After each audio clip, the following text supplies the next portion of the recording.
সুপ্রিয় শিক্ষার্থী, সবাইকে নমস্কার এবং আদাব। যে যেখান থেকে দেখছেন এবং শুনছেন, আশা করি আপনারা ভালো আছেন। আমি ভালো আছি।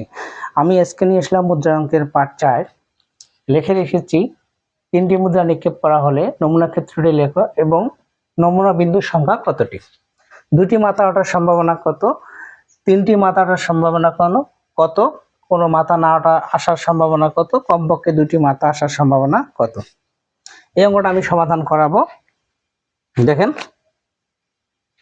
এখানে ক নাম্বার প্রশ্ন হলো 3টি মুদ্রার নমুনা ক্ষেত্র। 3টি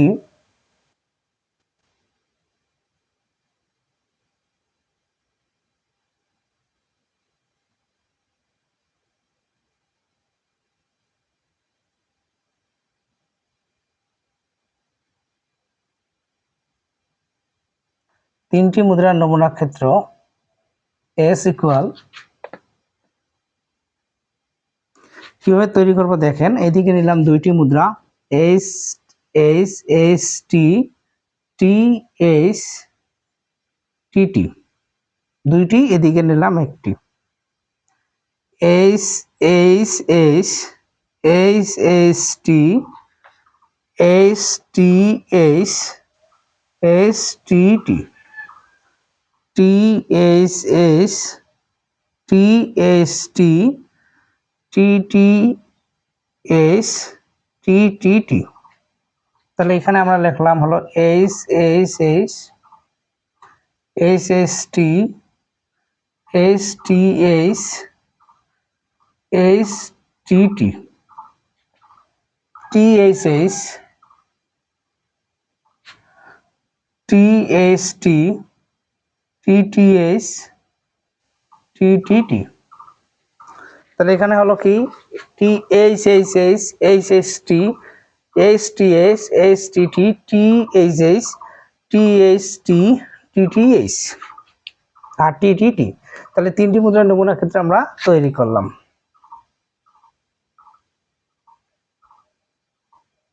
তারপরে বলা আছে নমুনা বিন্দুর সংখ্যা কয়টি।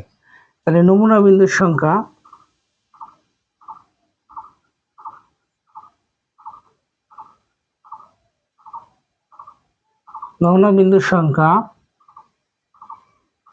ঠিক আছে, এখানে কতটি হলো বলেন তো?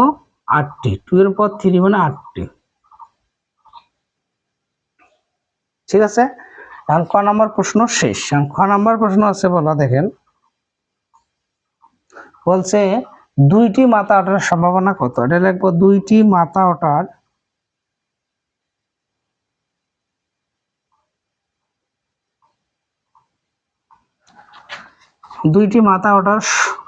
অনুকূল ফলাফল সংখ্যা। অনুকূল ফলাফল সংখ্যা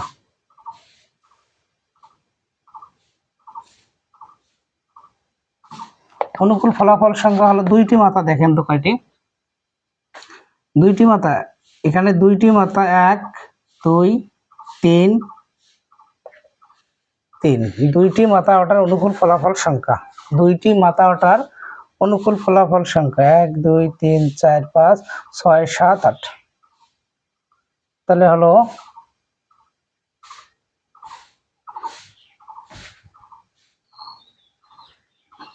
তাহলে 2টি মাথা ওঠার অনুকূল ফলাফল সংখ্যা হলো 3টা। যে 1 2 যে 3টা।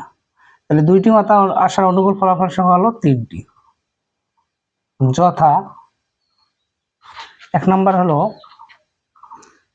S S T S T S, তারপর হলো T S S। নির্ণয়ের সম্ভাবনা হলো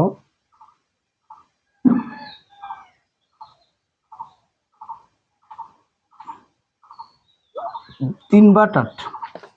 তাহলে কিভাবে বুঝলো? 2টি মাথা 2টি মাথা 2টি মাথা 2টি মাথা, ফলাফল পেলাম 3টা। আর নির্ণয়ের সম্ভাবনার সূত্র হলো অনুকূল ফলাফল বাই হলো মোট ফলাফল। অনুকূল ফলাফল কয়টা? 3টা। মোট ফলাফল হলো 8টা। তাহলে অনুকূল ফলাফল বাই হলো মোট ফলাফল। তাহলে ক খ শেষ। ঠিক আছে, সবাই বুঝছি। এখন হলো 3টি মাথা আসার গ নাম্বার প্রশ্ন। 3টি মাথা ওঠার সম্ভাবনা। 3টি অনুকূল ফলাফল সংখ্যা হলো একটি। কিভাবে একটি দেখেন, তিনটি মাথা, এই যে দেখেন তিনটি মাথা এখানে আছে, তিনটি মাথাটার সম্ভাবনা হলো কয়টি? একটি। তাহলে কি কি সেটা?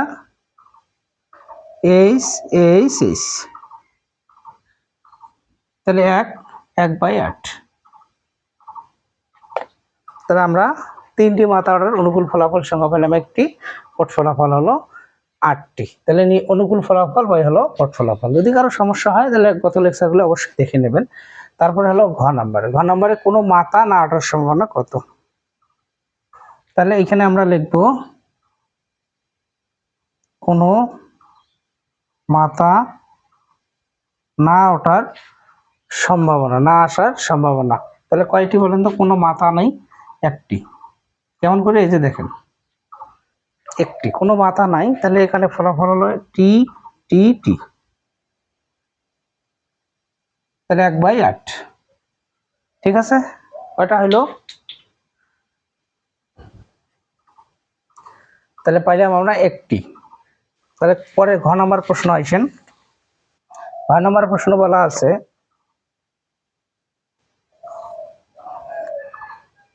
বলছে কমপক্ষে দুইটি মাথা আসার সম্ভাবনা, কমপক্ষে দুটি মাথা আসার অনুকূল ফলাফল সংখ্যা। বলেন তো কমপক্ষে মানে তত থেকে বেশি, তাহলে 2 থেকে বেশি। দেখেন তো এখানে একটা হবে, দুইটি হবে, তিনটে হবে, চারটে হবে, তাহলে 4টি। কি কি দেখেন এখানে তত থেকে বেশি নেওয়া যাবে, তাহলে এইচ হবে, এইচ হবে, তারপরে এইচ হবে। তাহলে কয়টা পেলাম? 4টি। অনুকূল ফলাফল হলো 4, মোট ফলাফল হলো 8। ঠিক আছে, তাহলে আজকের জন্য এতটুকুই। দেখা হচ্ছে পরবর্তী ক্লাসে। পর্যন্ত আপনারা ভালো থাকবেন, সুস্থ থাকবেন।